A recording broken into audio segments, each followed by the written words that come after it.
Hello, everyone, and welcome to our Startup Women Industry Roundtable, Women in Food and Beverage. My name is Amanda Logan, Programs Officer for Startup Women at Startup Canada. To begin, I would like to take a moment to acknowledge the land on which I am today, and it is located on the unceded and traditional territories of the Algonquin and Anishinaabe, also known as Ottawa. As we are a national organization, I would also like to uh, encourage you to find out which lands you reside on and acknowledge with respect the diverse histories and cultures of all Indigenous peoples. Startup Canada is a national nonprofit that is the gateway to Canada's entrepreneurial ecosystem. We're here to connect entrepreneurs with the support, community, and tools they need to build a successful business in Canada. Startup Women is an annual program offering support to early stage women identifying entrepreneurs across Canada through topic focused webinars, industry roundtables like today's, and meetings with startup women leaders.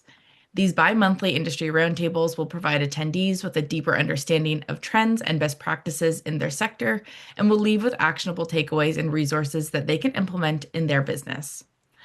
I would also like to thank our program partners, UPS and Scotiabank, our ecosystem partners, WEOC and the Forum, and our community partners. We'll add the full list into the Zoom chat.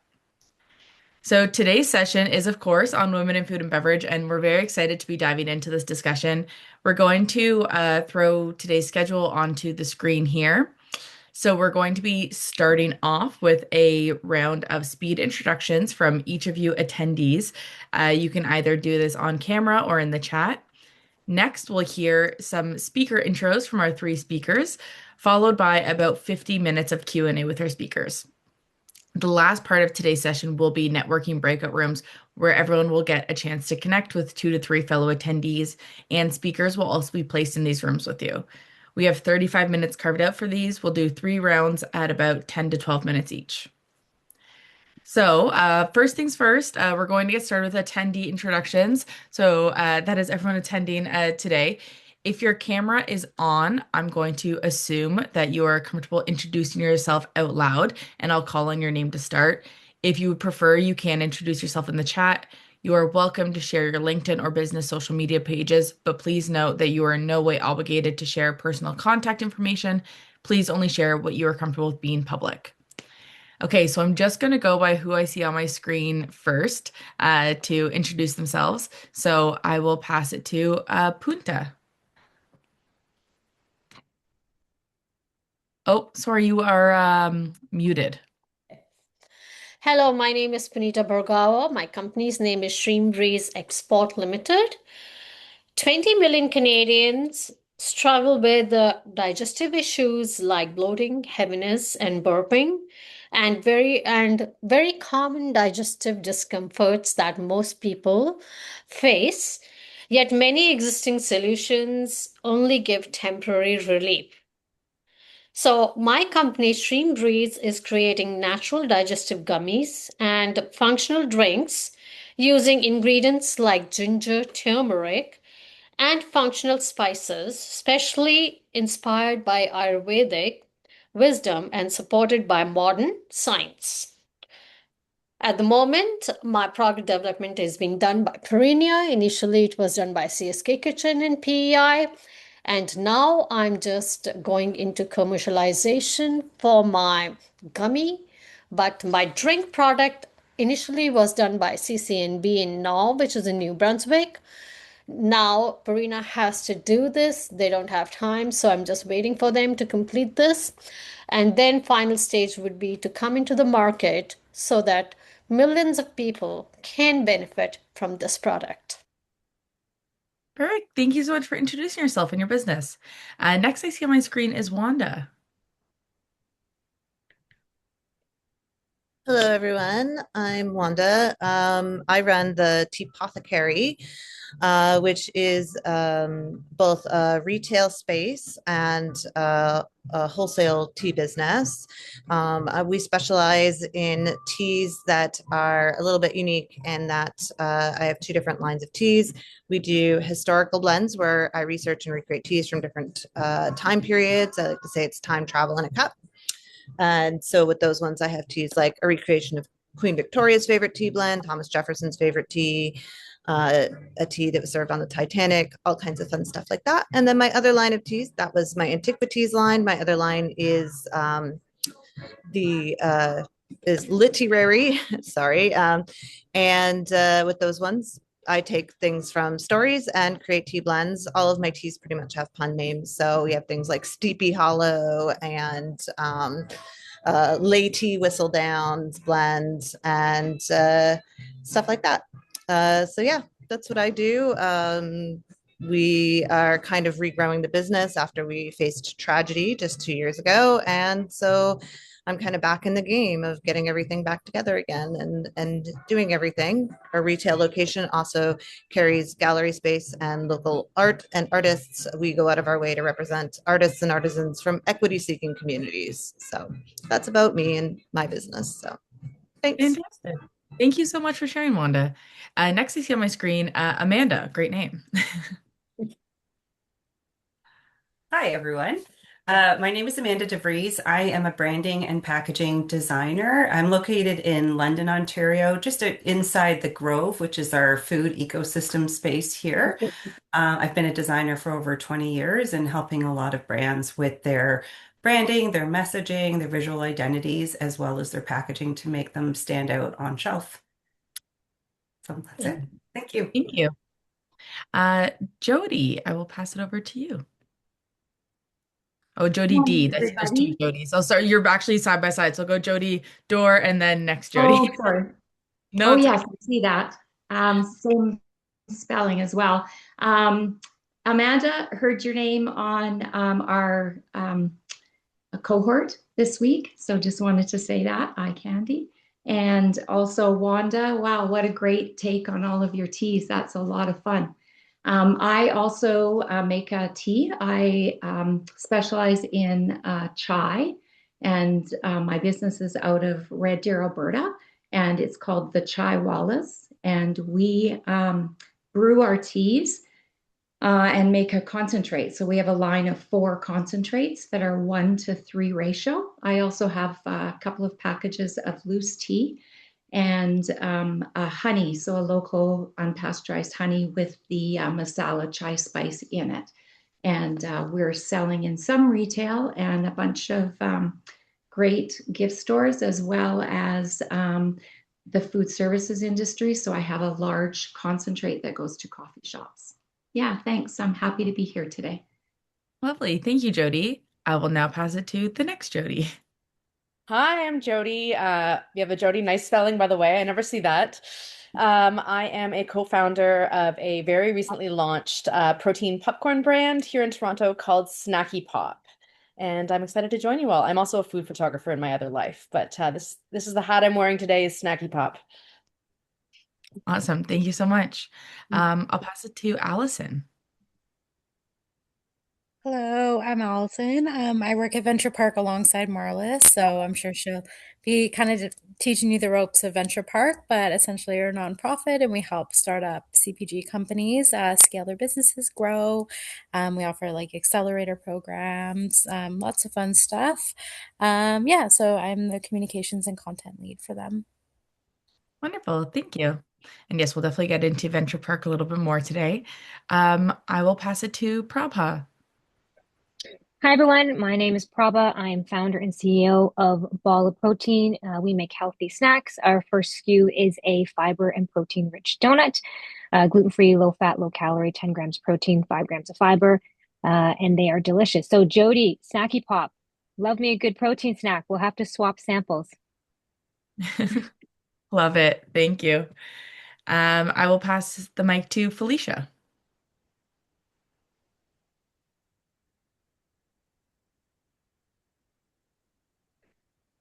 Oh, Felicia, you're just muted there. Oh, is that better? Yes. Can you hear me or no? Yep, we can hear you. So I'm Felicia Dewar. I live, work, and play in Treaty 6 territory in Edmonton, Alberta, but I'm born and raised in Treaty 8 territory, member of Sucker Creek First Nation. My company is Miskomasawan Foods, and right now I create a line of bannock mixes that I sell in co-ops across Western Canada and Sobeys and Safeways in Alberta. Fantastic. Yeah, super to meet everyone and yes, thanks. Thank you, Felicia. Sorry, I didn't mean to cut you off. I think there was just a little Wi-Fi glitch there. Okay, next on my screen is Shanae.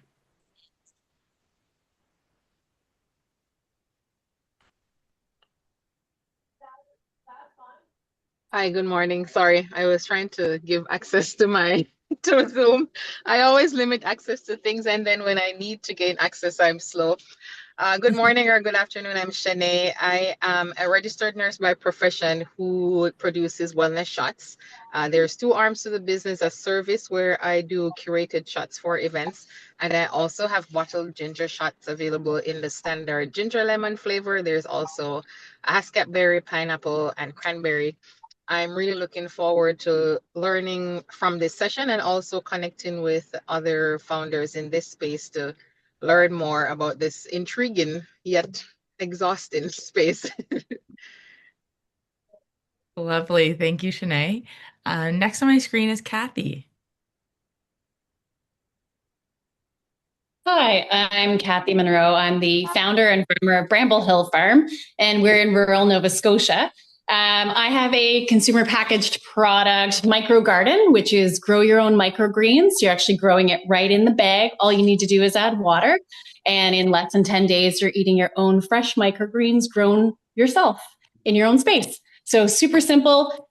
We have retail throughout Atlantic with Sobeys. We just launched Purity Life in Ontario. So looking to grow and looking to connect with others doing this same crazy business. Fantastic. Very cool. Thank you, Kathy. Next on my screen is Sandy. Hello, everybody. I'm Sandy Mark from the Small Scale Food Processor Association, the manager of women's programs. And we're a national nonprofit supporting small scale food processors. And we've been helping, as is mentioned by others, is crazy business for the last 23 years. And we're working right now on creating an online training program, as well as working with developing early stage financing group called the First Bite Fund. So you'll be hearing from us in the future, not too long from now. But in the meantime, if you look at ssfpa.net, you'll find several member benefits that sometimes make the crazy business a little bit easier.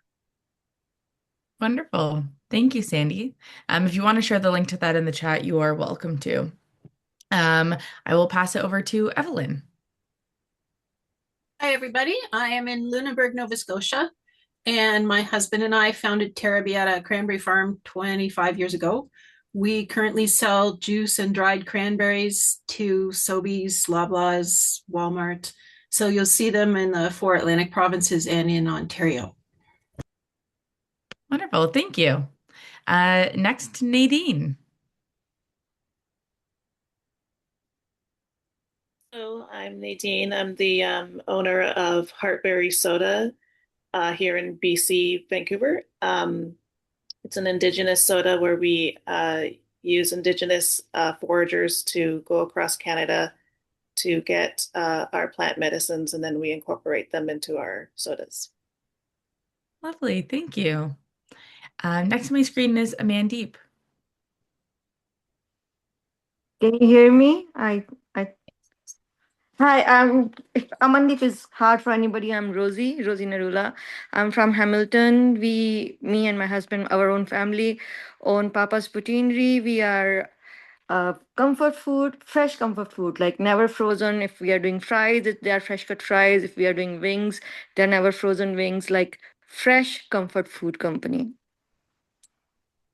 Wonderful. Thank you. Next on my screen is Victoria.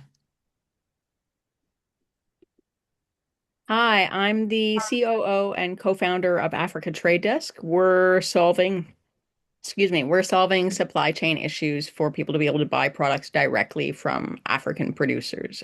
Most of the trade was actually going through the US. Almost all of Canada's cocoa and green coffee and nuts were actually being bought from the US. So we're trying to fix that. Very cool. Thank you. I'm gonna have to touch base with you about our global program. Next on my screen is Tiana. Hi, I'm Tiana. I'm a master herbalist and tea entrepreneur located on Vancouver Island. I create intentional tea blends through my company Wild Heart Tea, and I'm also launching the Tea Cozy Cafe and Lounge, a welcoming cafe focused on high quality loose leaf tea and community. Thank you. And I will pass it to Janet. Oh, sorry. Um, Hi, my name is Janet Wonken. I own a company in Calgary named Cookie Mama. We specialize in custom products. We recently moved from brick and mortar to online and have a commercial space that is not retail accessible. And we've been around for about 18 years. We're familiar with the apothecary and love your stuff. And would like to find out more about moving from the regular brick and mortar to more of an online presence and rebuilding the business along those lines. Wonderful. Thank you. And I'll pass it to Bahar. Hi there, can you hear me? Yes. Perfect.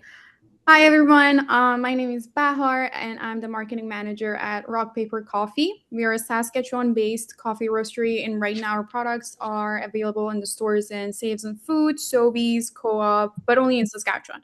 We're currently working on expanding into other provinces as well and I'm really excited to be here today and connecting with other women in businesses, especially in coffee, beverages, food. We'd also be more than happy to share our experiences around like connecting with distributors, approaching chain stores, and preparing to for our retail expansion. As I'm sure everybody has that kind of issue and experience too. So I'm looking forward to learn from all of you guys, and hopefully we can all connect on LinkedIn and make good connections. Perfect. Thank you so much. And then last I see on my screen, I think you just joined, but we have Nut Lady, if you'd like to introduce yourself.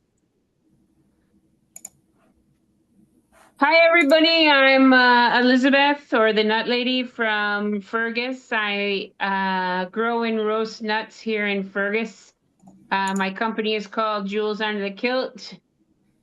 And I sell nuts all over Canada, from Sobeys to Healthy Planets, Community Natural. We are with Purity. I've got about 3 distributors, and as of this morning, I'll be heading to the UK. I have a distributor partner now that's very excited about taking our nuts over there. So I'm trying to learn and navigate that part of our business. But we do everything on our farm. We built the roastery and the fulfillment center here because I know there's not really a co-packer that does my nuts peanut-free, gluten-free, and using vendor partners from across provinces. So we get coffee from the Maritimes and sea salt from Vancouver and seaweed from Halifax and various other growers from the Midwest to Ontario for fruits and vegetables that we use for our flavors. And that's me, and I'm looking forward to meeting you all and talking and communicating and learning more. Perfect. Thank you. And then I see Melissa on screen. Hello, my name is Melissa. I'm the founder of Canadies. It's a Canadian candy brand. A while ago, it occurred to me that well, Canada's famous for maple. We didn't have there was a bit of a white space in the maple candy area. So I decided to create almost like a Werther style product, inject it with maple, and I've trademarked the name Canadies. And I'm just getting started out, but I've got an ambition to become Canada's national candy. I love it. I love the ambition. Thank you. Okay, fantastic. Oh, Andrea, I just saw you popped on the screen. If you'd like to introduce yourself. Hi, thanks, Amanda. Yeah, my name's Andrea Welling. I'm a business and leadership coach. I've had a food business myself, and I'm here to help entrepreneurs who maybe are looking to do some business planning or apply for financing. So wonderful to hear about all your products and sounds delicious and exciting. So thanks for having me today. Wonderful. Thank you, Andrea. Okay, I think that's everyone who had their camera on.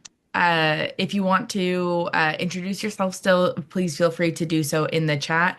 And we do welcome you to keep your cameras on if you feel comfortable throughout this chat.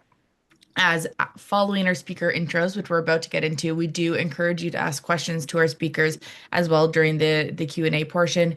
You can do this either by typing your question into the chat, or you can use the raise hand feature and I'll call on you to ask your question out loud. So without further ado, I'm honored to introduce our speakers today. We are joined by Marlis Benz, Head of Resource Development at Venturepark. We are joined by Charlotte Langley, Founder and CEO of Nice Cans and Langley Foods, Inc. And we are joined by Pricilla Dio, Owner and Pastry Chef of Folke. So to get us started with our speaker intros, I'm going to pass it over to Marlis to kick things off and tell us about herself and Venturepark. Thanks, Amanda, and thank you for inviting me to be part of this exciting session today and to Startup Canada for hosting these events. I joined one a while ago, a year or so ago, and it was really, really cool. So I'm glad to be here, and thanks everybody else for being here as well. So just, a little bit about my story. Firstly, excited to hear from everybody who bravely shared their story just now. I love that. I love hearing about what inspired people to start their businesses and what their businesses are about. My background does not include starting a food business, but I did spend a number of years, about 20, leading product development for Canada Safeway, later Sobeys, for their private label program. And that included a lot of formulation work, a lot of working with manufacturers, a lot of regulatory affairs. We launched multiple brands, hundreds of items a year. So it was a very different experience, big budget, big teams. And so then I was able to move on from that to work in a more hands-on situation with a startup company here in Calgary, founded by a woman founder who decided to start her snack food business in her 40s, I think. She was a teacher. She had this really cool idea. She saw a space in the marketplace and she went for it. So I felt privileged to work and support her organization for a year or so, and then joined Venturepark about 5 years ago. And at Venturepark, it's been an amazing experience. Our organization, we're a not-for-profit, like Allison mentioned when she introduced herself. We were founded by Arlene Dickinson about 10 years ago, which a lot of you might know from Dragon's Den, if you follow that show. But our goal really is to help companies that are in the food, beverage, packaged goods space. So we do that with an accelerator program that my colleague operates, and I see a lot of you here have been in that accelerator program or in it right now, some familiar faces. I lead our concept to market sprint program, and I just love doing that. I've run it 14 times now, and it's really designed for food and beverage founders who are aspiring to start a food company, or those who are just in those really early stages. So maybe they just have their prototype selling locally at our farmers market. So through that, I've worked with over 200 companies now through that program. And, just a tidbit that I'm happy to share with everybody here today is that I've really had the great opportunity to have a lot of one-on-one time with the people in that program. And for me personally, what I do find is that often when I am coaching one-on-one with a woman-owned business or someone who's wanting to start their business, is that it's just a really nice and open experience, because I have found personally that a lot of these founders feel comfortable to share their real story about why they started their business. And it's a different reason for everybody. I just find that it's amazing how unique everyone's story is. It never is a copy of somebody else's. And everyone's purpose is different. So I've just felt so lucky to connect with so many people over the years, and that they've trusted me on occasion with the background of their story and their purpose. So that's just a little bit about me and my journey to bring me here today. And thanks again for having me, and happy to pass it over to the founders who are speaking today. So back to you, Amanda. Thank you so much, Marlis. And we did share some links in the chat about Venturepark, including your resource platform and an upcoming summit in Calgary. So if we have any Calgary attendees, check out those links. Next, I'm going to pass it off to Charlotte to introduce herself and tell us a little bit about her story. Well, thank you very much. I am so thrilled to be here. I love seeing a room of badass women that are owning and operating Canadian food, CPG, food and beverage. There should be 10x of us, but here we are. Yes, right? Yes, of course. I always find it's really hard to introduce myself in these scenarios because I don't want to sound like too blah, blah, blah. But I'm a chef first. So I started off in the hospitality industry, and that lady, legend, is a legend in this country. I started in the hospitality industry. I've been a chef for over 25 years, and I found myself in the space where I wanted to take my passion for oceans and waterways stewardship and Canadian food sovereignty and find a way to get it to more people, giving people access to consumer packaged goods that are thoughtful, have socioeconomic benefits for people and planet, that are affordable, that are delicious, that are nutritious. Like, how do we do more of this? And it started from my kitchen at a restaurant. I was doing 30 covers a night, 40 covers a night, talking about how to choose MSC certification, how to talk to your fishermen, how to source your products, as a consumer. And I said, I just need to make something that people can taste, touch, and feel. And by every time they choose my brand or my product, they're making a good, positive choice for people and planet. And also, makes your cooking scenario a lot easier because it's super tasty too. Has to be good, has to be quality. So I founded a company in 2014 called Scout Canning, and I was let's do this rehabilitation of canned food in Canada. The category has been not sexy for a very long time and not very good either. We all grew up eating tuna and salmon out of tins, and I do love a tuna melt, but I think there's much more biodiversity opportunities as well as pleasure and enjoyment to come from this category. So I said I'm going to wedge my way into this space and create something that hasn't been really done. The white spaces you mentioned, that hasn't really been focused on in a long time. Launched that, and I exited in 2023 because I was forced out by two male business partners that were pieces of shit. And I'm going to be really honest and transparent with you guys today. I've got nothing to hide. Oh, and I'll talk about anything. Like, I have no fear. They can come at me if they want, whatever. I was so passionate about launching my own brand that I gave away ownership. I said, I'll do whatever it takes to get my baby to market in grocery, national, wherever it may be. And I trusted other people to run the company for me. I was too scared to be the CEO. No longer. Fuck that. I'm owning it myself. And as we were taking on venture capital cash, which happened to be around 2018 when tech VC was heading into CPG. Some of you may have been around for that sort of interesting time of raising capital. Some scenarios with VCs, not all. You have to find the right partner across the board when it comes to investment, whether it's financing or VCs, what have you, private equity, whatever. You have to find the right people. As we were signing paperwork for you buy equity, we'll dilute our equity for you. They were diluting me out versus diluting them out. So I ended up getting diluted out, and then had no choice in the matter of I didn't have any decision making power anymore. I lost my director position. So the murder dreams have stopped, which is really good because for about 3 or 4 months, I was having really horrible nightmares. And I decided to sort of take a pause and reevaluate what the whole goal was. Back to the mission. Feeding people delicious Canadian, delicious food from really great sources, regenerative agriculture, just the best of the best that I can find and build. And I launched Nice Cans. Actually launched Nice Cans and Langley Foods at the same time. 2023, I made this announcement. I'm exiting. I'm starting something new. Langley Foods is my holdco or my parent company. In that space, which I'll be building with, hopefully, I've spoken to a few people in the first bite category. Sandy, we've been chatting for a while, and a few others about bringing more accessibility to funding and building more and supporting more Canadian food brands, like all of you here. Langley Foods is the holding co. Nice Cans is one of the brands under that company that is the proof point for Langley Foods. So I'm going to show you in 1 year what you can do with great, honest relationships, transparent supply chain, all the things, pay people well, make stuff taste super yummy, find the right co-pack, all the shit that you need to do to run your business. And it's going to show that by working with Langley Foods, we can help accelerate you guys into the place that you want to go. So there's lots more. I'll stop there.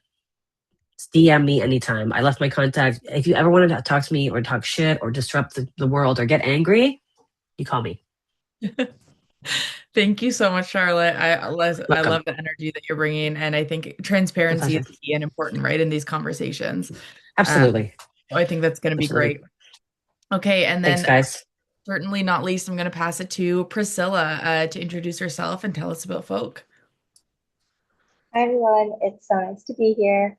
Super great to meet all of you and hear about your businesses. My name is Pricilla. I am one of the co-owners of Folke Restaurant in Vancouver. I'm also a pastry chef. I've been a pastry chef for probably 13 years now. So it's really cool to be doing that in my own space. I'm here to talk about Folke Restaurant, sustainability, having a value-based business because we are a no tipping restaurant, which is fairly new. We're probably the only one, well, we were the first ones in Vancouver, and now there's a couple more following suit, which is really great. But I'm here. We're also on the Michelin Guide, and we were top 10 for best new restaurants in Canada in 2023, which is really exciting. But I'm here to answer any questions about opening up a restaurant space, accessing funding, marketing, creating a value-based business. Super excited to chat with everyone. Fantastic. Thank you, Priscilla. I'm heading over to Vancouver in August, and I have Folke on my need to attend list. Awesome. Well, thank you to our speakers for introducing yourselves. We're now going to move into our panel discussion. So for those who feel comfortable, we encourage you to ask questions during this time. We have some prompt questions to start. However, we do encourage you to ask questions. You can do this either by raising your hand or through the chat function. So to start us off for our panelists, thank you again for sharing your background in the food and beverage industry. I want to start by identifying what the industry looks like today in Canada. So for our three panelists, if each of you could run through what unique advantages and challenges are you seeing in Canada within F&B? Whoever wants to take it first. I see Marlis, your mic's off, Marlis. so I will pass it to you. Sure. I'm happy to start. One thing that I think everybody should remember to take advantage of is how easy it is in this particular industry to know your competition and to know the marketplace, because all you have to do is go to the store or check online. And so and then you get to try and experience other people's products. So I feel like in this particular space, that's the one thing that we've got over other industries is how easy and kind of fun it is to pay close attention to the competition. So I encourage everyone to really, really do that, to know what your consumers are looking at when they're deciding whether or not to check out your product. So that's the key thing. When it comes to challenges, I think the list of challenges are really long. One thing for me being in that formulation regulatory space, I think that the regulatory framework is really complex, and it's hard for people who aren't experienced in regulations to understand them and follow them, because they are complex, and it really requires founders to spend money on bringing in expert support. And I think that's a challenge in the food and beverage space.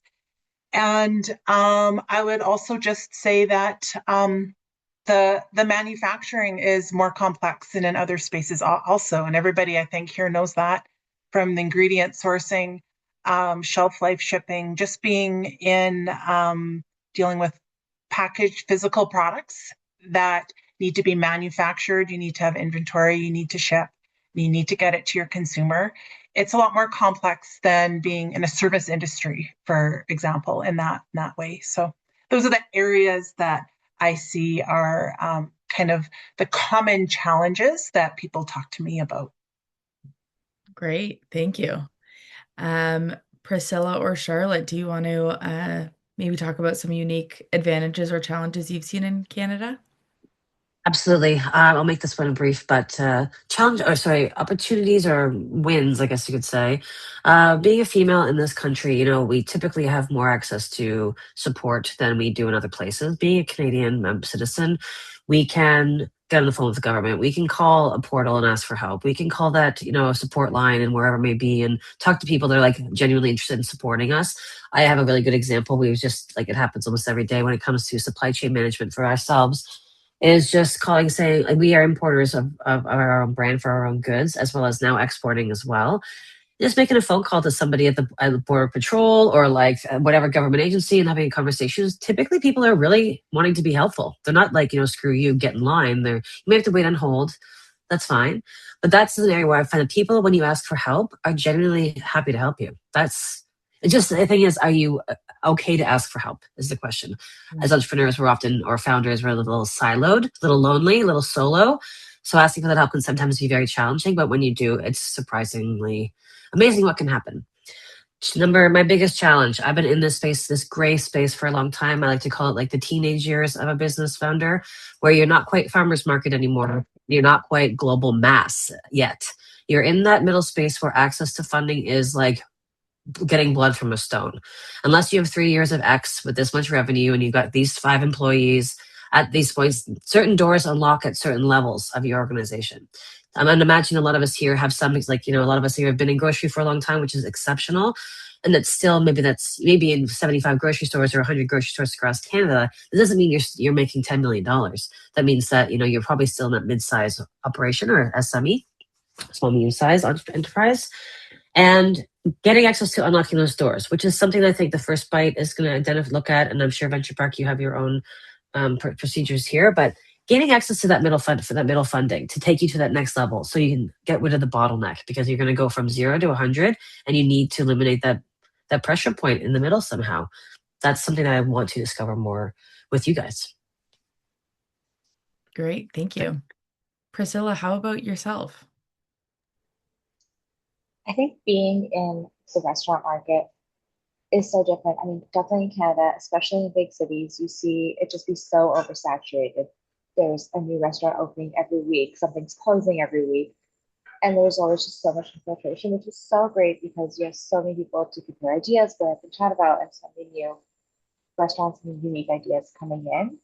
But it's the challenge of setting yourself apart and creating a business model where people kind of come to you and are excited to be in your space. Just because, again, when it is so oversaturated, you want to be able to set yourself apart. And then once you get to that stage of the initial newness of a restaurant, because everyone loves something new and exciting, and once you get over the initial stage of that and the initial influx of like brand new restaurant awards and such, you do really have to work really hard when you're in this middle space of being an established restaurant where you're still trying to gain new customer revenue and keep your old customers and clientele base. And then another challenge, which I find just like being a female restaurant owner, was when we were starting out, was getting access to funding and having people want to support you and be involved in what you're doing. I have a male business partner, and oftentimes we'd go to meetings and they would immediately ask him all the questions and direct everything towards him. And he would be like, oh, no, like she wrote the business plan, like this is her thing. She has all the knowledge there.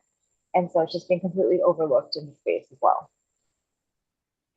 Yeah, I think that might be a common theme we see as we chat today.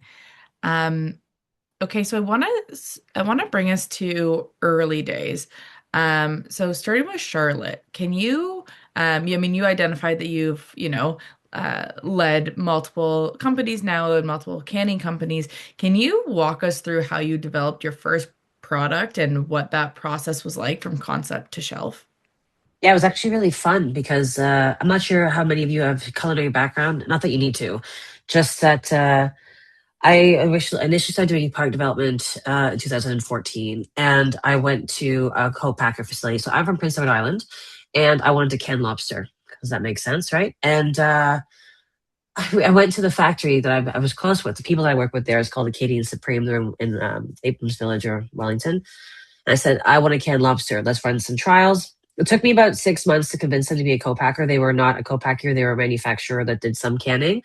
We ended up working with them down the road. But the first time I made a product with them, they're like, we hate working with chefs because you guys are so like finicky and complex. You want to do all these freaking touches. Like you want to saute something in deglaze. Like you can't do that in manufacturing. So how it started was understanding how I can take my quality training and culinary training to make a product that's delicious without all the extra steps. How do you find that? How did I bridge between like, multi-course, multi-cooked mussel dish into 3 steps into a tin? So the idea, the learning there of creating something that's delicious with the concept in mind, and then also what are you willing to maybe even sacrifice in quality or like adjust. Like maybe you can't find organic tomato paste, but you can find organic tomato puree, something like that. How do you find a sort of look and see what you can do with what you want your outcome to be? I always liken it to, I think I want to be a painter and I go to paint a picture and I have an image in my mind of what it's going to look like. And by the time I put my, pencil to the paper or whatever, it comes out looking totally different. But that's sort of the fun adventure of it. So the ideation was working with a really great quality team that was also very small. They were a small manufacturer. They had not really done a lot of co-packing before, but they wanted to look into value add creation for my own company, Scout, as well as themselves. And the category was still needing a lot of education, so it was slower to start. But we spent about a year doing the first 3 SKUs, which was a trout product with dill and lemon, mussels with a tomato or a tomato sauce sort of situation, and lobster with butter, because I wanted it to be like butter poached lobster out of the can. And we did I could probably pull up my V1 through V40. I was very impatient because I wanted it to be perfect immediately. But like I said, going back to structuring your R&D, like V1 with variations, being patient with yourself to trial all these things, and then tasting it and giving yourself honest feedback without beating the shit out of yourself because it's not good. The first can of lobster I dumped out was shit. It was gross. It was burnt. There was like a lemon wedge on it. I was like, what am I doing here? I'm way out of my league. But by the time we did, I think it was like V8. We had dialed in like the flavor, the texture, the concept, the types of meat and chunks and the bits, the ratios that we're going to use. It takes longer than you think. So that's also my one thing. If you think it's going to happen overnight, it's not. When you're building your business plan, it's not going to take 6 months. It's probably going to take a year, maybe longer. So realistic timelines, the various versions of R&D, and sensory analysis. There's some people there, like I heard one person mention they work with CSK and PEI for the first variation. Yeah, and one thing they're really good at, they're not good at everything. One thing they're really good at is is sensory. They do a lot of sensory testing there, which is a bit. You did your sensory with them? Done over They're there. great. They're great with that. Some of the stuff, like when I went to them, I worked with them as well, and I was doing R&D, like understanding how does retort work? How do I make canned food? They're like, here's a pressure cooker that was like this big. I was like, I don't know if this is like, yes, it's a similar concept, but it's not the same. Retort is different than it's the same thing, but it's just different in the sense of volume and how fast it can cook and all that sort of stuff.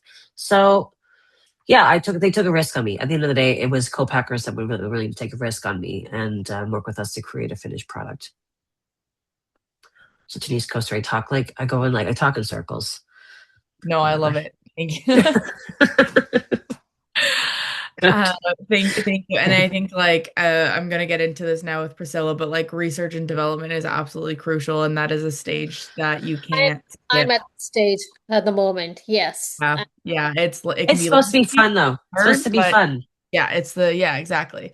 Yeah. The thing is, these grand people, especially the IREP, they are just crucial at this moment, and I'm having difficulty facing them and just trying to convince them okay, no, this is the thing, but still they're not convinced. So I need to just keep on working to please them. It's not that easy. So that is the difficulty I'm facing right now. And just also thinking, if I have a venture capitalist if I just have venture capitalists at this moment, is it okay?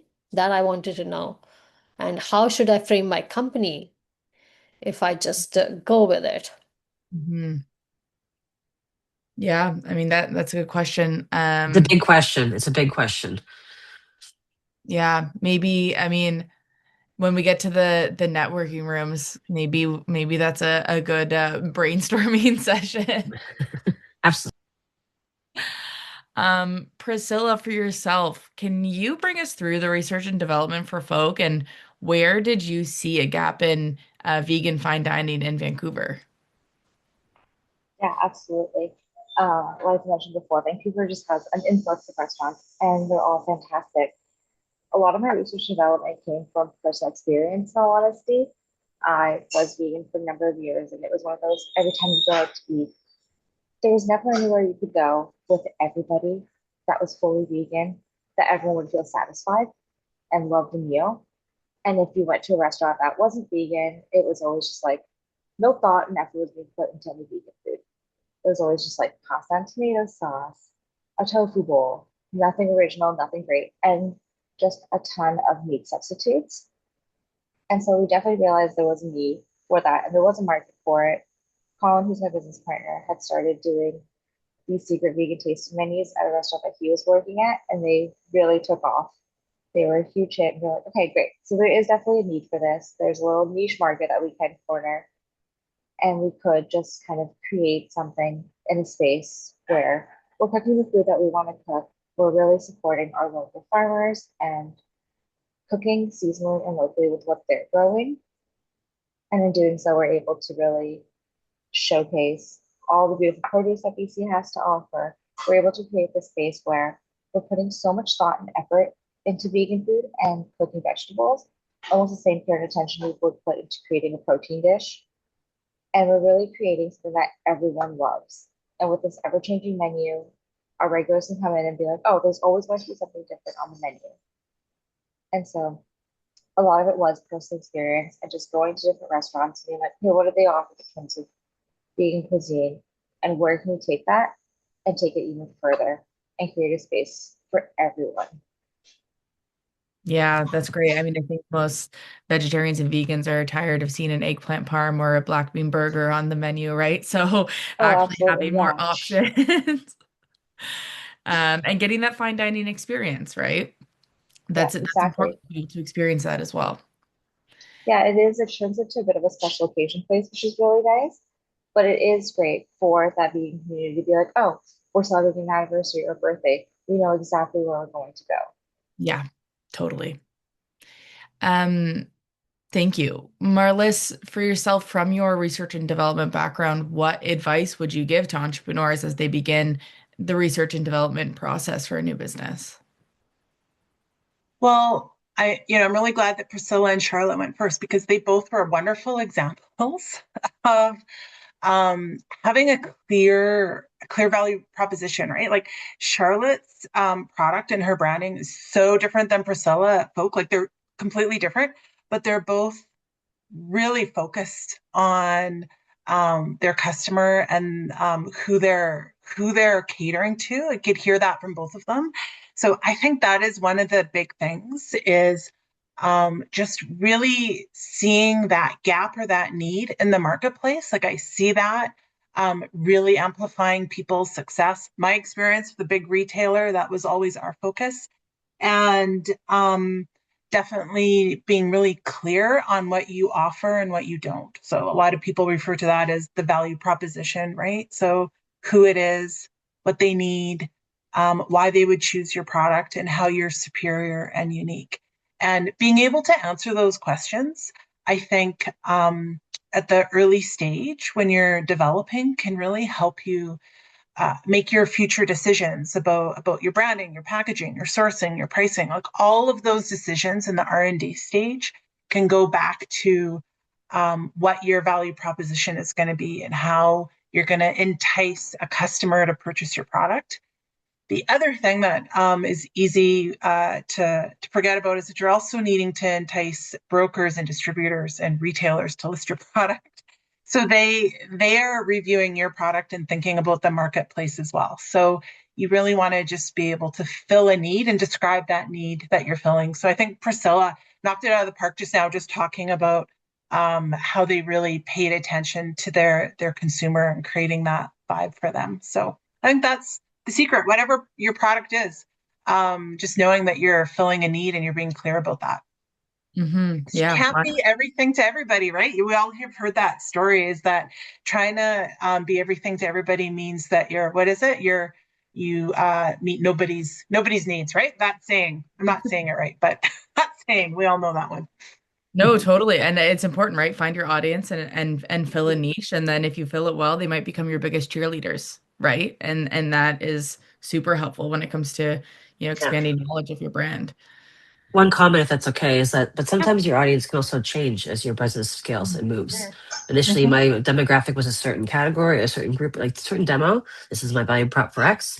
It's evolved in the last 3 years since in my category specifically. So it's sort of like be open to evolution. No, that's phenomenal advice. Yeah, yeah. Be open to change and see where your product might end up taking you. Okay, so you've done the research and development, you have your product, it's time to find funding. I always look at the conversation about funding as like this big tidal wave because it is the number one question we get from our community. So I'm going to start with Pricilla. The food industry, particularly restaurants, have a reputation for working on tight margins and being known as risky business. When you started building Folke, how did you approach access to funding, especially up against preconceived notions regarding restaurants and food and business? The restaurant, I swear the margins get smaller and smaller every year. It's brutal, but we obviously do our best. It was definitely tougher for us just because we decided to open in 2022. So just at this time where we were kind of starting to dine out again, but of course, funding was so hard to get just because everyone was a little reluctant to give funding to a new restaurant, especially just after having gone through the pandemic and still being in the last little bit of the pandemic. We also had no investors besides ourselves, which made it a little bit tougher as well. But now that we've done it that route, I'm really happy that we did it that way. A lot of it was our initial investment and just going to different banks and being like, okay, we'd really like to access the Canada Small Business Financing Program in order to be able to buy out our restaurant space and get started. And the first bank we went to was like, yeah, absolutely. This is great. We can do this. And then they ended up applying for the wrong loan. And so a week before we were supposed to remove conditions, we found out that we were actually denied for a loan. And so it was like this little scramble of going to different places or different banks, and you're like, well, we really want to apply for the Canada Small Business Financing Program. And you hear no so many times that you like start to lose hope a tiny little bit. But then our last visit, actually our last bank, they were like, oh yeah, easy, great, we can do that. That's no problem.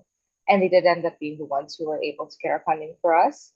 And then we also worked with Venturepark and BDC, which are both just such great programs, especially for youth entrepreneurs.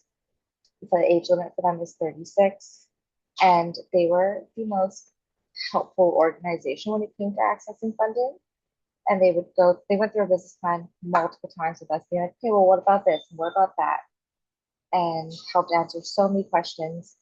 And being able to work with Venturepark and BDC just like opened so many doors for us. We did get a great deal of funding from them as well to help us get started. And I still work with Venturepark, so that's really great. And yeah, so a lot of our funding was just like self-investment, the Canada Small Business Financing Program, Venturepark and BDC. And that's how we did it. Nice. That's fantastic. Thank you. Those are both partners of ours, so I'm glad that you worked with them and continue to. Now, Charlotte, for yourself, your journey's been a little bit different, with product-based businesses from Scout cans to Nice Cans and then Langley Foods. What has finding funding looked like for you for each of these ventures, and what did you learn from each experience that you brought to the next one? It is what wakes me up in the middle of the night, almost every night, like 3 a.m. Like I'm asleep, my body goes boom, and I'm like, where's the money? Holy shit. It happens more often than I'd like to admit. I with Scout, like I mentioned, we were a venture-backed company, basically. So that means that we didn't have much. We weren't working off of revenue. We weren't working off of profit. We were working off of investment, which puts you in a bit of a tricky position. Going to, I love Benita's comment earlier about Should I be venture backed? Is this now is the time? I'm not going to answer all those questions, but I'll identify a little bit. There is such a variety of investment that you can take on board, and everybody's expecting or looking for a bit of a different story or a piece of information or a data room that looks a certain way. You're really playing to each person that you're pitching to or engaging with. So as Scout, the leadership at the time was really focused on scaling at all costs, which the cost ended up being the cost of the company. We exited at a loss. Everybody exited at a loss. Even the venture capital that came in, they also didn't get any money. So it's everybody lost out there, unfortunately, but due to mismanagement of funds. But that being said, we took on all this investment. It was the 2018 boom where there was a lot of interest from tech into CPG. It was like this really interesting time. And it sort of exploded all these new brands into the market, consumer like CPG brands into the market. From there, we had to constantly raise capital every day to stay open because we were scaling at such a rate. So okay, we've promised we were going to open up 5,000 doors. We need to buy more inventory. We need more money to buy that inventory. Plus, we have to have this huge in-store marketing spend or in-store trade spend to match that, like 25% here, coupon here, promos, discounts, in-store tastings. Some places like Healthy Planet, who I really enjoy working with. Monica is tough, but she's totally reasonable. If anybody's been working with Monica, they want 30 in-store demos a year. I'm like, that's crazy. Like, who has time to do that or money to do that? They don't kick you out. They're not like, if you can't hit 30, like, goodbye. And that's an instant. Maybe I shouldn't even be saying this here, but whatever. So far, I haven't been kicked out. But those costs came at those investments came at a cost to the company, and we were able to scale thoughtfully and responsibly. We scaled very with a high volatility rate. So what I've learned from that is to take your time and build out the back end appropriately, especially when asking for money. You have to know what you're talking about. You have to be confident in your numbers. You also have to be reasonable. Like, if you're building on a projection for 3 to 5 years, maybe you only have 3 done, that's fine. Some people are going to ask for 5, which is at that point purely, you're writing a digital story. You're writing a story with numbers. Can you back up that story? That's what your financials are, a story, especially for 5 years out. What I've learned is that being reasonable in your ask, like being modest, but then since we're women, we're always super modest for some fucking reason. Kick it up like 15 to 20% on top of what your modest ask is. That's where my baseline is when it comes to building like my learning lesson. I wasn't like the tech bro who I worked with who's like, oh, we're going to fucking make $10 million this year or whatever. I was like, okay, that's crazy. How are we going to get there? He had no path to get there. Anyway. But I'm like, how do I get there reasonably? And where do I need injections? Your financials, in my opinion, you should be able to look at them and say, this is where I'm going to need cash. Here. I'm scaling at 10% or 25% year over year in Canada, whatever your goals are. Mine is 25% year over year for the next 5 years. That's my personal goal for Nice Cans. So right now we're in 110 grocery. I want to be in 900 by, I want to be doing 7 million Canadian dollars in grocery by year 5. That's reasonable. That's definitely attainable. With the right cash injection, right? I can't just say it's going to happen. So what I've learned is to build a thoughtful path from A to Z. With financials, like I'm raising capital right now. I have had 1,000 phone calls. That's not going to stop. And all I can do is focus on raising money. I can't do any product development, which is fun. I can barely get my fucking laundry done. Like all I'm doing is making phone calls. I actually was like, I had a call before you guys and I was like, oh my God, I'm going to be late for this thing. Cause I'm trying to like, hey, can I have 500 grand to finish this round? It's a really intense scenario of raising money. So if you can find ways where you don't have to raise money right away, I highly recommend it. Get all the fucking grants you can get. Follow every link or have somebody that's in your family that's really good at writing or pay a grant writer to do it for you and give them the commission. Who cares? Even if it's 15%, who cares? It's free money that's out there. Find someone to help you with those things. Highly recommend that. Financing via banks. My experience with BDC, okay, actually, I'll say this more concisely. Look for the cheapest debt you can find, whatever that is. Sometimes BDCs has a bit higher debt, like sometimes they have a threshold for it's a 14% interest rate, which I think is quite assertive when it comes to payback. You're putting yourself kind of in the hole almost immediately unless you have that cash flow to support those payments. You can get in the red pretty quick, which I think is a very dangerous place to be. So finding cheap debt. I don't think there's any harm in saying, look at factoring, look at bank having receivables purchased for you. Like, get creative with your cash flow. Do whatever you need to do to protect your equity as long as possible until you feel confident with the company that you're running. When you feel confident, then you're like, I trust this. I know my numbers. I know where I want to go. I know my boundary. I know my barriers and what my bottlenecks are. Then maybe do outreach. I started raising capital last year. I launched Nice Cans April Fool's Day of 2025, as in it was in market April 1st. We had been building it for like 10 months before that. But product in market, we've been in market for 1 year and 1 month. I thought a year ago I was ready to raise capital. I was not even close. So now I'm ready. My deck is super sexy. The financials are even sexier. They tell a great story. I can tell the story and show the story. And I also have proof and evidence and data of what's happened. I'm going to build this. That's what I said a year ago. I'm going to build this. I'm going to build this. Now I can say, look at what I've built. And then it gives you a bit more credibility, which, I did a cooking competition. This is totally an aside, but I did a cooking competition about 15, maybe 20 years ago. I was invited to compete against 19 other chefs that all happened to be guys. And I was really young and green, but I was really excited. I was practicing and I was like making these beautiful dishes. And I lost. I remember I went to the judge at the end of it and I said, like, how did I lose? Like, what did I do wrong? I want to learn from my mistakes. What is it that I didn't do right? And he said, listen, your dish was 5 times better than the guys, but for you to win, your dish has to be 10 times better. So sometimes, unfortunately, we still have to be in that world of that. And you have to really know your shit to be able to ask for money. Asking for money is hard. So that's just it. So now I'm raising capital. I'm being thoughtful. I'm trying to be patient. I'm slowing it down. I'm asking for what I really need. What do you really need? Not like, what do you really want? What do you really need right now? Don't ask for $3 million if you don't need $3 million. If you need $125,000, that's going to get you through the next 6 months. We can see revenue coming through. Just ask for that. Just look for that. But creative cash flow is an art. That's my feedback. I do see Maria's question in the chat, but before I get to it, because you touched on it, Charlotte, I want to, for our panelists, I want to dig into this conversation about, specifically being a woman looking for funding. So according to FI Global, women are responsible for half of the world's food production, yet face significant underrepresentation in leadership and funding, as, we've been talking about. How has that reality shaped how you've approached investors? Any of our panelists, if you have a thought on it.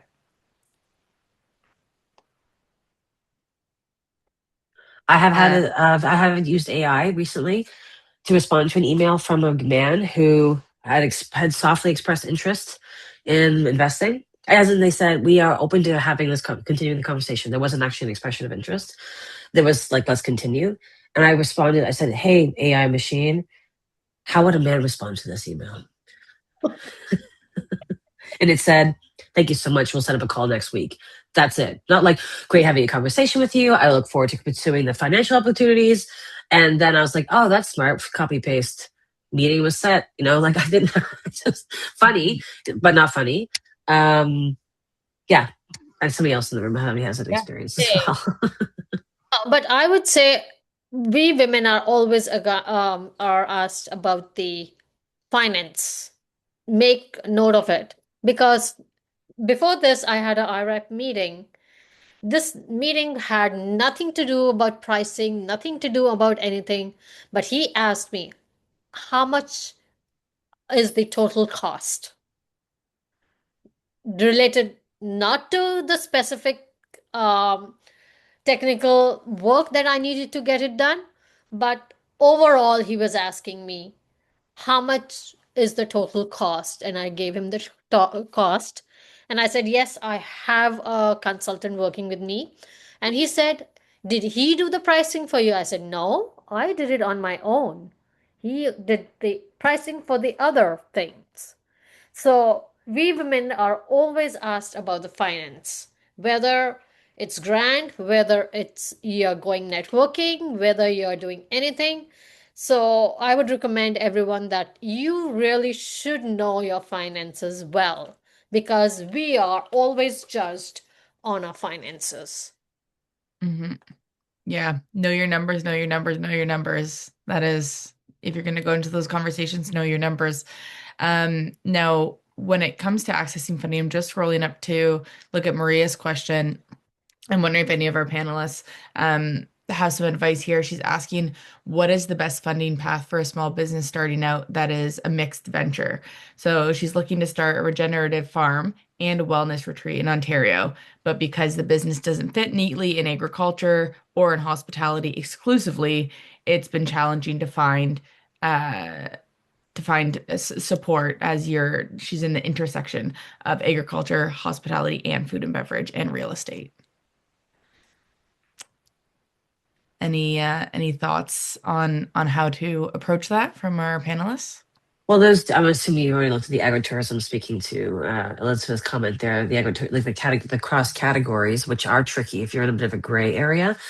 I think creative writing is a strong skill to have, and not like creative, like crazy creative, but leaning into maybe a specific feature that is going to align with one or the other, like whether it's food service component, maybe it's the regenerative ag side where you're creating energy out of the facility. I don't know, something interesting. I'm not sure exactly what you're building, but my thing would be to say, lean into a component that fits into the box. Mm-hmm. Yeah, I think that's great. I would give the same advice as Charlotte. Whoever you're pitching to, rewrite your story. So like that's the highlight, right? It can be exhausting, but may craft your pitch to each individual grant or organization. It might all, yeah, it's a couple of 2 cents here. I don't have like deep expertise in this area, but it might also just be a situation of when you have multiple ventures like that, that really does mean you have to reach out a wider net. FCC is an organization I think that a lot of people in the agriculture space are finding some success with borrowing. So I'm just mentioning that in case it hasn't been on your radar as well. Yeah, they have a lending and an equity arm. They have both. Yeah. So once you get in, you can kind of like borrow and then potentially get investment through the same lending arm, which is kind of cool. Yeah. One thing I do know about those organizations is that they are open to talking to each other, like people from BDC and FCC and even like the banks. Like we have a relationship at Venturepark with BMO, and conversations I've had with them is that they're aware of each other. They don't see each other as competition, and they're open to providing support the way that they provide support and talking or suggesting the other organizations as well, which I thought was good. As much as we all like to hate those financial institutions, I think they do try to work together in some respect. I've heard lots of ranging things about working with BDC. I think it's quite they're accessible but expensive. But FCC has a few different options now, as I understand it. So just throwing that out there. They're great. And they're really eager right now, too, with some of this new funding that's coming through the federal government. They're looking to deploy in different ways to add to that. And also get quotes, pitch banks against each other. I'm talking to TD, BMO, RBC, CIBC. I'm like, who's going to get me the best deal? And they all talk to the same groups, and I give them the same information. Like, here's the financials, the data, the sales, your P&L, whatever. I'm like, go find me. Who's going to get me the best deal, guys? I dare you. Make them work for you as well. Like, I need to ask you one thing. Is the impact loan through Ignite better or FCC is better? Depends on what you are looking to get and what you're trying to accomplish. I don't know your full model. So I'd say, like to Marli's note earlier, finding the right investor or partner is as important as like finding your life partner. It's very critical. So it depends on what you need, and fully understanding that it's a lot of stuff to learn, right? Like, I don't know all this stuff. It's just like a lot of backends and forms and applications and portals and all of these things that make it very confusing. Knowing what each person is offering at the end, like, we're going to give you 50 grand for equity or 40% interest on your whatever it may be. Know what you can bear. Know what you can really bear, emotionally and financially. Yeah, thank you. And we threw a link in the chat for FCC if anyone wants to explore it further.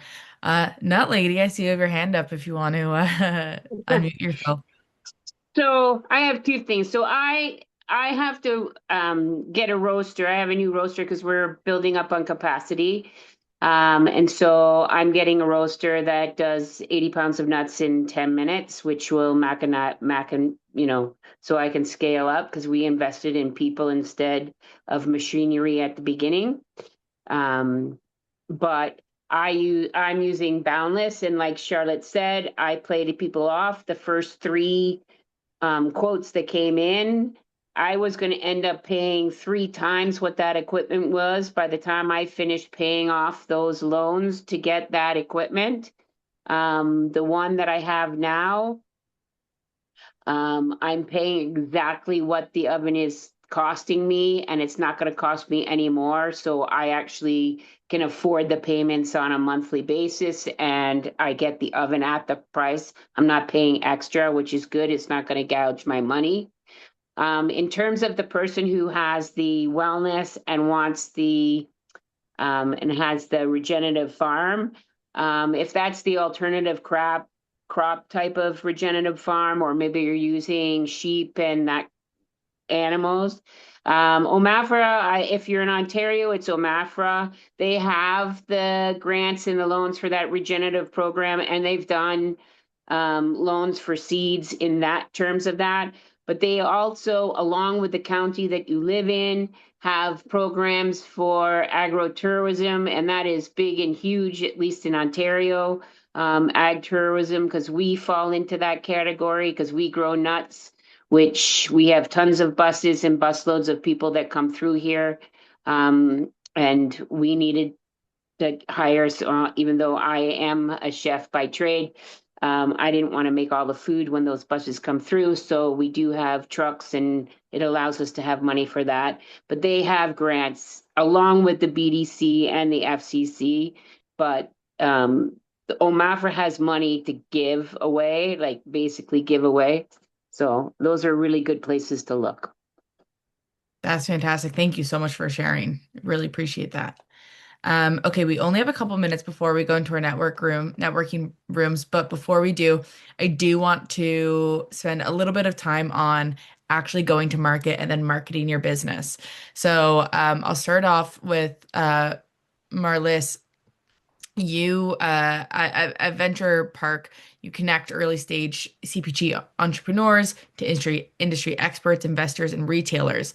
Now, when it comes to retail, what does ready for retail actually look like, and how do founders know whether or not they're ready for it? Well, of course, it's different for everybody, but there's just a few key things that I would say. Like, definitely make sure, again, that you know the gap in the market that you're filling, because that's the conversation that a retailer is going to have with you. Because, I've been on the retailer side, and when they're meeting with you, they're thinking of a few things. One is who will they discontinue to make room for your product? The other one is what would your product add to their store shelves, right? That's not already there. So you need to really be able to tell a retailer why your product would serve their customer. So really being able to think in a retailer's, from the retailer's perspective about the decision that they're making when they're talking to you. The other thing, though, that I would say is just to make sure that you're ready. I've seen the repercussions of this is if a founder implies that they are ready with respect to their production or their packaging, their timing, their regulatory compliance, but they actually aren't quite there yet. You want to make sure that you have given realistic timelines to a retailer, because from their perspective, it is very challenging for them. If a product is not ready or if there are out of stocks, you might just think about that from your own perspective, but for a retailer, that the person who has that job is a category manager. If they have an out of stock that they need to report internally and justify internally, it is going to be really challenging to repair that relationship with that person because I've been on the retailer end of things. If a category manager lists you and you're out of stock or you're not ready when you say, they have to answer that internally as to why that's happening on the store shelves, because an out of stock on a store shelf raises alarm bells in a big way at a retailer. It's just a really big problem from their perspective is to have an out of stock. So that is kind of one piece of advice, is that I would definitely say make sure that you have your production capacity ready and your regulatory compliance ready in the timeline that you're promising when you talk to a buyer, either a distributor, a wholesaler, retailer, for sure. Thank you. Yeah, I mean, and I think that touches on relationships too, right? And the honest conversation you're having when it's time to go to market. I'm going to ask one last question surrounding marketing, and then we'll move into our breakout rooms. But I think it's relevant for both marketing your product to customers, but then also the storytelling that we've been talking about when it comes to finding funding or investors or writing grants. So Pricilla and Charlotte, food and beverage is deeply sensory. We're talking about your marketing, taste, smell, experience. How do you translate that within your product into digital market or content or storytelling that actually converts?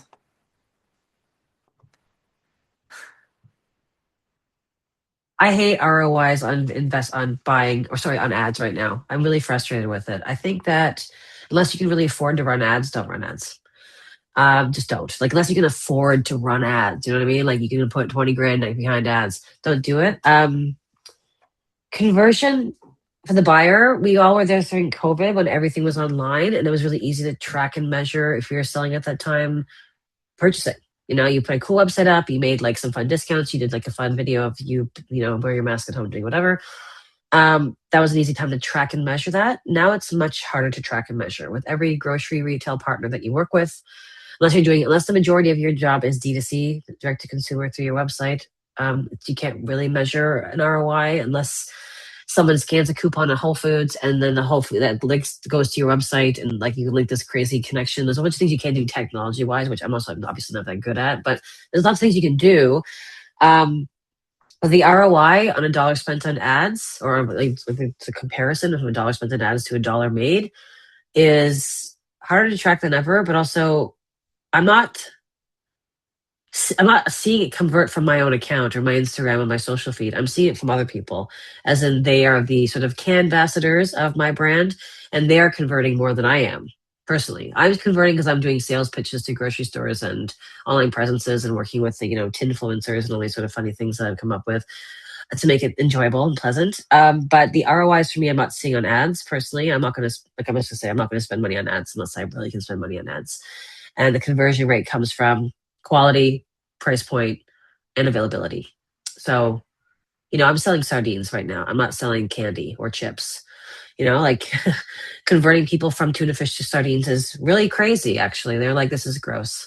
But then they taste it and like, actually, this is surprisingly quite delicious. The best video I've views is a woman that says, I actually hate fish. This is gross, but I want to eat like my healthcare, my beauty. She tried it and she's like, this brand is surprisingly amazing. I was like, great. Fucking right. You just here's an affiliate link, lady. Go crazy. Like sell for me. That seems to be working more than my brand packaging converting. It will convert on shelf, obviously, because it doesn't look like much else. Seeing nice cans on a shelf, that's definitely intriguing. And that was definitely done with intent. So my new campaign is called Just the Tip. Like it's, whatever. That's it. Yeah, I mean, like transparency, nice cans is how I found you, Charlotte, to even be a speaker today. I saw it on LinkedIn and I was like, this is hilarious. And and then I went deep on your LinkedIn page. Also, that Whole Foods is like, no problem, we'll put nice cans on the shelf. I was like, yeah, you will. I was like, grocery stores aren't going to list you. Costco reached out. I'm like, yeah, I'll flood Costco with nice cans, whatever. Yeah. And Pricilla, for yourself, what has marketing looked like, especially in the vegan market, right? There can sometimes be this reputation that vegan food can't be good, but you obviously make phenomenal food. How has marketing your menu looked like for you? It's definitely tough. I mean, we live in an influencer age where social media is where, in like the restaurant industry, social media is where you see the most of your traction. And backing off what Charlotte said, I don't see a ton of traction coming from my own social media posts. Like when I post stuff for the restaurant itself, don't see a ton of traction on there. But when I have food influencers come in and they're posting their videos and they're translating how good our food is and they're talking about it, those videos blow up. Those videos are the ones that go viral and they get us tons of new followers. And then the videos where people come in and they're like, oh, hey, we saw you on X, Y, and Z, or we saw a video of you on TikTok. And we're like, oh, we have to go try that. And oftentimes we find they'll pick like one or two items off of the menu. And it's those things that people are like, oh, we're coming in to try this specific thing. And so I think having that video content creation really, really helps. And that's what's showcasing your product to people because it's allowing people to talk about it. And so, yeah, and in the influencer age, social media marketing is key. It's kind of hard because in terms of a restaurant, we don't necessarily run ads. I mean, there's a couple of magazines here and there that you'll see ads in, but for the most part, word of mouth and social media have been just the best way to do so. Mm-hmm. An additional piece of Marlis, if you much if you agree with this from your end of things as an accent with Venturepark, is your social media platform, like what you're showing, is also your sort of pitch deck to investors. They're going to go look at what you're presenting, and if it's like thoughtful, great messaging, sticks to your three brand pillars, whatever, all those things that you're aligning with your demographic. Are you staying true to that? Are you just like, whatever? It's a platform for communication to investors as well. So keep that in mind. It's not just your social media platform. It's a communication tool for those people as well. Yeah, for sure.